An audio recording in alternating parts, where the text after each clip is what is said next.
Buenos días amigos y amigas, bienvenidos nuevamente al Círculo Matemático Alfa Beta. Hoy les traemos integración de funciones vectoriales. Sea la siguiente función vectorial r de t igual a t en la primera componente menos t cubo en la segunda componente, 3 veces t a la quinta en la tercera componente. Nos dicen hay en la integración de la función vectorial rt de 0 a 2. Bueno, entonces, para integrar una función vectorial, lo que hay que hacer es integrar cada una de las funciones componentes. ¿Estamos de acuerdo? La integración de una función vectorial equivale a la integración de cada una de las funciones componentes. Por lo tanto, tengo que integrar de 0 a 2 la primera función componente, en este caso t. Tengo que integrar de 0 a 2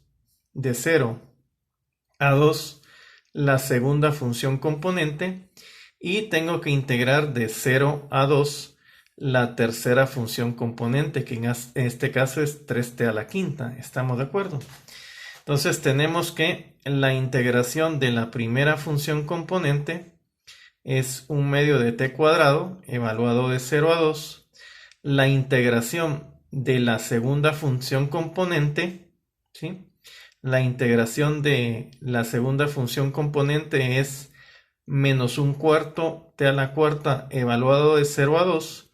Y la integración de la tercera función componente es 3 veces 1/6 de t a la 6 de 0 a 2, ¿verdad?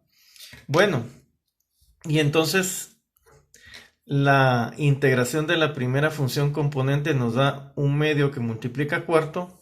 La integración de la segunda función componente nos da menos 1 que multiplica 4. Y la integración de la tercera función componente nos da 3 que multiplica 64 dividido 6.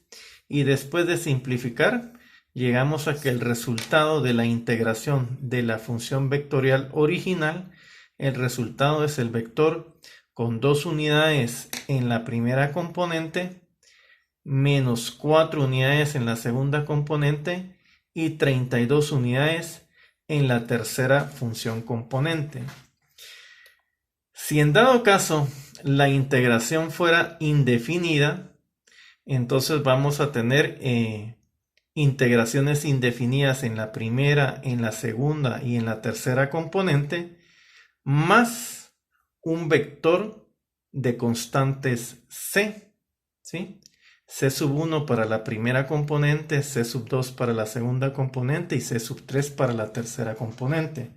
Recuerda que cuando hay integración definida, aparece una constante de integración. Entonces, si la integración fuera indefinida, tendríamos una constante de integración para la primera función componente, una constante de integración para la segunda función componente y una constante de integración para la tercera función componente.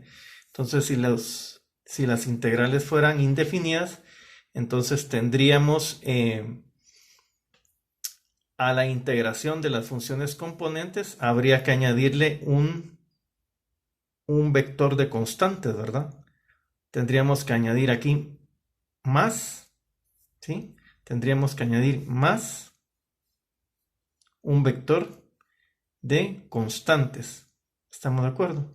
Ese vector c incluiría la constante c sub 1 de la primera función componente, c sub 2 de la segunda función componente y c sub 3 de la tercera función componente. En este caso no es así porque la integración era definida. Queda como tarea lo siguiente.